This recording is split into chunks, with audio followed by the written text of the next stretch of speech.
Il y a des milliers, des dizaines de milliers de jeunes qui disent qu'ils en ont assez de ce génocide. Il ne faut pas laisser une seule fac, seule face à la répression. Et libérer Gaza! Et libérer Gaza! On est là pour dire stop au génocide, stop au massacre. Il y a aussi une vraie répression policière. On s'est fait en fait sortir violemment des universités par la police. Et partout où ça se mobilise, il y a des policiers qui rentrent dans les universités. Et aujourd'hui, il y a une vraie banalisation en fait de cette répression, alors que c'est parfaitement scandaleux que des policiers aient le droit de rentrer dans les facs comme ça, sans que personne ne proteste et qu'ils puissent en fait empêcher des étudiants juste d'exprimer leur solidarité avec le peuple palestinien.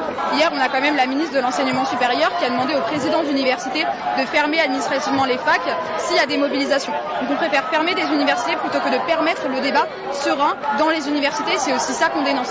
En fait, c'est un musellement de la jeunesse tout simplement, parce que la jeunesse, elle a toujours été vecteur de profond changement dans la société et qu'aujourd'hui, tout simplement, on l'empêche de porter justement ce regard critique sur le monde et on empêche la jeunesse de parler et de demander justement la paix et le cessez-le-feu en Israël et en Palestine.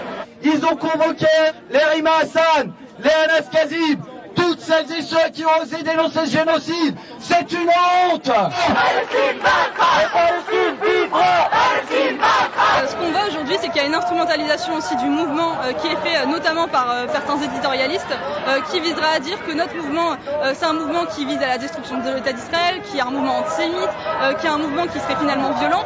En fait, aujourd'hui, ce n'est pas du tout le cas. Pour nous, il n'y a pas de racisme à avoir dans nos mobilisations, il n'y a pas à avoir d'antisémitisme. Et on a toujours été très clairs dessus.